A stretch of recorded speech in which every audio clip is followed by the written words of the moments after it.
hanga daqiiqaan taphaa idilee xumuramee kan qisaasa'ee abbaan murtee dabalee waliin 95 guututti Hansi Flick taphattoota isaa waliin gammachuu isaa ibsachuuf qophaa'aa turanii. Dargaggeessi ganna 20 Jaakoobo Raamoon garuu gammachuun isaanii guyyaa biraa akka ta'u dirqamsiise. Torbee 36ffaa La Liga Spain Real Madrid dirree isaa Santiago Bernabeutti Mallorca simatee durfamaa duubaa ka'uun goolii 2-1 injifate. Garaagarummaa Barcelona waliin qabus gara qabxii 4tti dhibbiseera. Taphataan sarara ittisaa Mallorca lammiin Slovakiyaa Martin Valiant daqiiqaa 11ffaa irratti goolii galchee Real Madrid sa'a tokko oliif durfamaa ture. Gooliin kun erga galee booda taphattoonni Real Madrid Jude Bellingham, Luka Modric, Kylian Mbappe fi Valverde goolii ittiin qixxaatan argachuuf yaalii kallattii eeggatte taasisanis cimina goolii eegaa Mallorca Leo Ramoniin osoo hin galin hafe. Tapha boqonnaa dura goolii 1-0 durfamaa kan ture Real Madridiif Kylian Mbappe daqiiqaa 68ffaa irratti goolii galcheen itti qixxaate.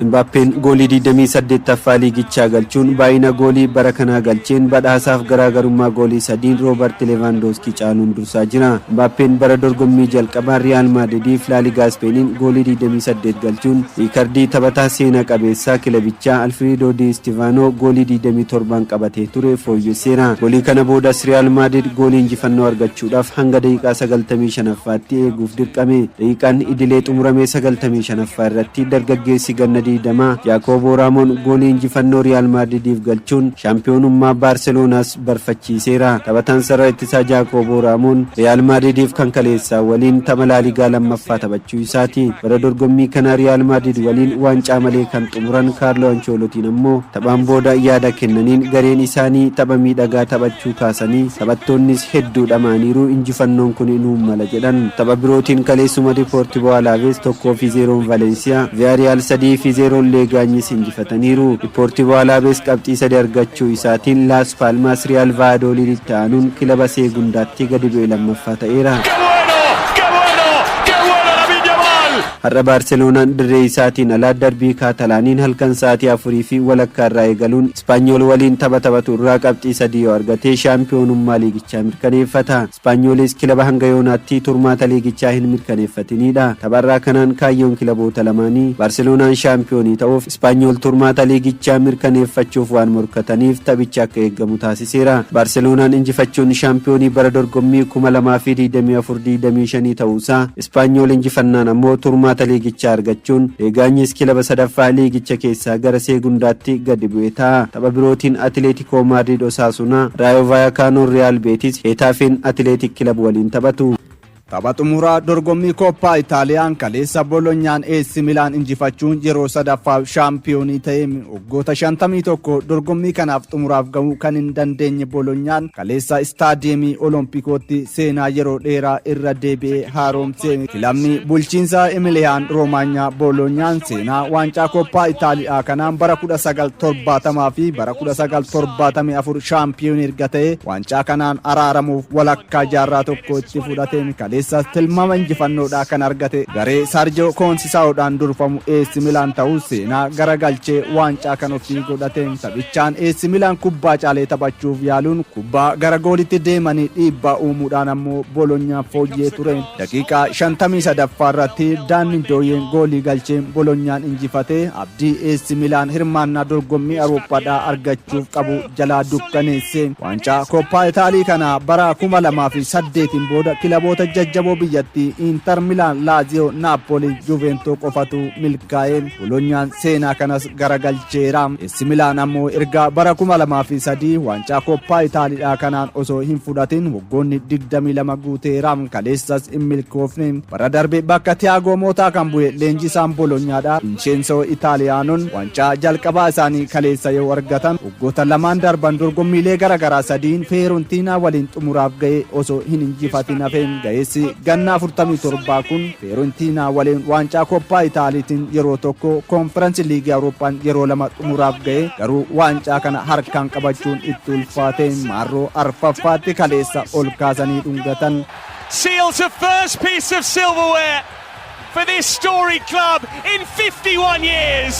Taphicha boodas gammachuun akkas jedhan taphicha dura AC Milan maal barbaada kan jedhu ni beekna ture garuu nutis tapha bareedaa taphanne carraa goolis irra fooyyee uumne injifannoon kun nuuf deeggartoota Bolognaaf malaa jedhe waggoonni sadi darban xumuraaf ga'e waancaa dhabe gaabbisiisodha gaabbinee hin teenye kunoo isa hawwine arganne kanaaf ammoo taphattoota kutatoo injifannoof miirri qaban kana akka argannu taasise nan galateeffadhas jedhe Itaalaanoon leenjisaan AC Milan Sergio Conceição dhiibbaa keessa jiru liigichaan sadarkaa 8ffaarra taa'ee dorgommii Awurooppaa argachuuf yaaddoo keessa seenaniiru taphicha boodas baay'ee gadduu dubbate abbaan murtee dogongoroota jajjaboo sadii ol nurratti hojjete amma garuu kun fala waan hin taaneef tapha liigichaan Roomaa waliin qabnuuf qophoofnaa jedhe deeggartoota AC Milaaniif garuu gaddee fiira obsaan jedhaanis jedhe AC Milan seenaa waancaa koppaa Itaaliidhaa kana yeroo 15ffaaf xumuraaf ga'e keessaa yeroo 5 qofa shaampiyoonii ta'e kilabni hamma isaa xumuraaf ga'e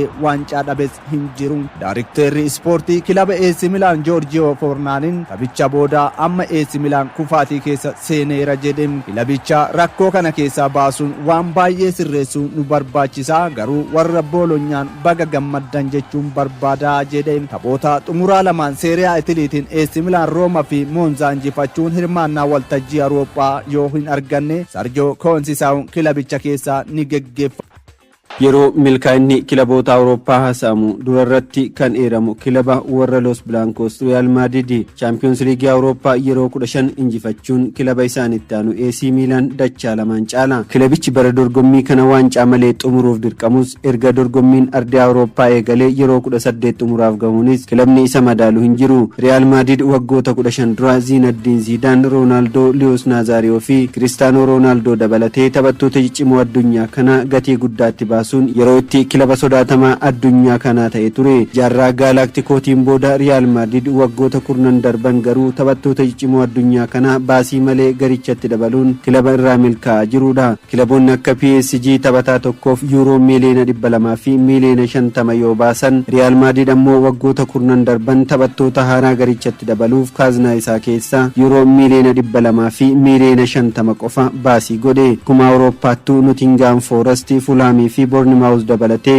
yeroo jijjiirraa taphattoota baasii baasaniin kilaboonni 26 Real Madrid yoo caalan inni sadarkaa 27ffaa irratti argama Real Madrid taphattoota irraa galii argachuunis kilaboota 15 caalamee sadarkaa 16ffaa qabateera waggoota 10 keessatti yuuroo miiliyoona 700 fi miiliyoona 68 qofa taphattoota gurguree irraa argate garuu kilabichi kilaboota biroo irraa waan adda isa godhu taphattoota kilaboonni biroo gatii guddaan gaafatanii osoo hin milkaa'in hafan bilisaan mallatteessifachuun Awurooppaatti kilaba milkaa'aadha dabalataan taphattoota kilaba isaanii waliin walii galtee waggaa tokko qofa qaban gatii salphaan mallatteessifachuudhaan beekama. bara 2014 Toni Kroos euro miliyoona 25 Bayern Munich irraa Thibaut Courtois euro miliyoona 35 Camavinga euro miliyoona 31 taphattoota Madrid gatii itti baasee irraas milkaa'e yoo ta'u David Alaba Kylian Mbappe fi Anthony Rudiger taphattoota ciccimoo baasii tokko malee bilisaan mallatteessifateedha ganna kanas Liverpool waliin bilisaan kan gargar bahee kilabni kamuu osoo anaaf taphatee jedhee kan hawwu Trent Alexander-Arnold bilisaan mallatteessifachuuf walii galeera lammiin England Arnold gatiin isaa euro miliyoona 75tti yoo tilmaamamu jirra Real Madrid waliin jedhamu yoo xumurame Kylian Mbappe fi Messi aanuun taphataa qaalii sadaffaa bilisaan kilaba birootiif mallatteessisa taasisa walumaa galatti waggoota kurnan darban taphattoota murteessoo torba gara Santiago Bernabeu fidachuudhaaf euro miliyoona 91 qofa yoo baasu gatiin taphattoota kanneenii yoo tilmaamamu euro miliyoona 500 fi miliyoona 50 baasu ture waan taphattoota kanneen fayyadamuun argate ammoo euro miliyoona 500tti tilmaamama taphattoota kanneen filannoo jalqabaa taasifachuun ammoo waancaalee biyya keessaati hanga waancaa Champions League Awurooppaa injifachuun irraa milkaa'eera Alexander-Arnold torban itti aanu keessa waliigaltee isaa bilisaan ni xumuraaf eeggama karoorri isaanii itti aanu ammoo William Saliba hanga bara 2027tti eeguun gara Santiago Bernabeu fudhachuudha jedhamaa jira. Dejan Kulusevskiin sababa miidhamaan tapha xumuraa liigii Awurooppaan ala ta'e tapha Premier League Englandiin dilbata darbee Tottenham Crystal Palacein mo'ame irratti miidhamni jilbaa kan isa mudate Dejan Kulusevskiin kaleessa yaalii baqaqsanii wal'aansa taasifachuu isaatiin haga xumura dorgommii kanaatti gara dirreen deebi'u jedhame. Kulusevskiin bara kana taphoota 50 goolii 10 Tottenhamiif galchuun 11 haala mijeesseera. Diyaan Kulusevski dabalatee James Madison fi Lucas Bergvall tapha xumuraa liiga Awurooppaatiin Tottenham Bilbao Samamesitti Manchester United waliin taphatuuf hin qaqqaban jedhameera. Qaba Manchester United Leen Yuroon tapha roobii dhufu taphatamu kanaaf gahuu akka malu leenjisaan kilabichaa Ruben Amorim himaniiru. Xumura dorgommii kanaatti Bayern Munich waliin gargar ba'uu kan beeksise Eric Dier Monaakof mallatteesse. Taphataan duraanii Tottenham Dier kaleessa ifatti waliigaltee waggaa 3 Monaakof mallatteesse. Waliigalteen Bayern Munich waliin qabu adoolessa tokko kan xumurame yoo ta'u waliigalteen isaa yoo golaa'amu Monaakotti makama. Foytuu Monaakoon taphachuuf muddameera kan jedhe Eric Dier kilaba seena qabeessa kanaaf waan qabu hunda kennuuf qophiidha jedhee erga waliigaltee mallatteessee booda yaada kenneen. Odeeffannoo jijjiirraa biraatiin Arsenal fi Manchester Cityin taphataa Real Madrid Rodrigo Goes Isteediyeemiin guddichi Wembileen xumura torbee kanaatti tapha waancaa FA England fi tapha mo'anii darbuu shaampiyoonshiippiin keessummeessa. Deeggartoonni isteediyeemii guutuudhaan taphoota kanneen ni daawwatu. Seenaa keessatti namni Arthur Elvin jedhamu ijaarsa jalqabaa isteediyeemii Wembilee kan Exhibition Empire Briteeniin bara 1924-25 ijaarame akka hin diigamne baraaruun istaadiyeemii biyyaalessaa akka ta'uuf gumaachedha. Seenaan isaa garuu kan dagatame. Osoo isteediyeemii Wembilee yeroo sanatti hin baraaru ta'e isteediyeemichi isteediyeemii biyyaalessaa England ta'uun isaanii hafa. Elvin isteediyeemichas bitachuudhaan waggoota 30 hoogganaa ture oduun jedhu gurra hedduutiif oduu haaraa ta'uu mala. Norwichitti kan dhalate Elvin umrii 14ffaa isaatti mana barnootaa dhiisuudhaan warshaa Jim jedhamu keessa hojjechaatii ture. Kan booda gara London imaluudhaan warshaa saamunaa oomishu keessa hojjechaatii ture. Yeroo waraana addunyaa tokkoffaa bara 1918 humna waraana biyyattii Royal Air Force keessa hojjechaa ture. Umriin isaa 19 yeroo ga'u xiyyaarri inni keessa ture rukutamuudhaan kufte. Innis to'annoo jala oole. Baatii ja'a fidhamee waraana booda gadhiifamus hojii dhabeessa ture. Ta'us Exhibition Empire Britain Wembileetti argamu keessa hojjechuu eegale. Empire Britain irratti hubannoo hawaasaa cimsuudhaaf waggoota 2 hojjechaa ture. Sanas kaaba dhiha London iddoo Wembileetti argamutti. Garuu qindeessitoonni kun gamoo ijaaran kana gurguruudhaaf yeroo murteessanitti Elvins hojii dhuunfaa isaa babal'ifachaa deemaa ture gamoo kana bitachuu murteesse. The new Wembley Stadium is a masterpiece of modern construction.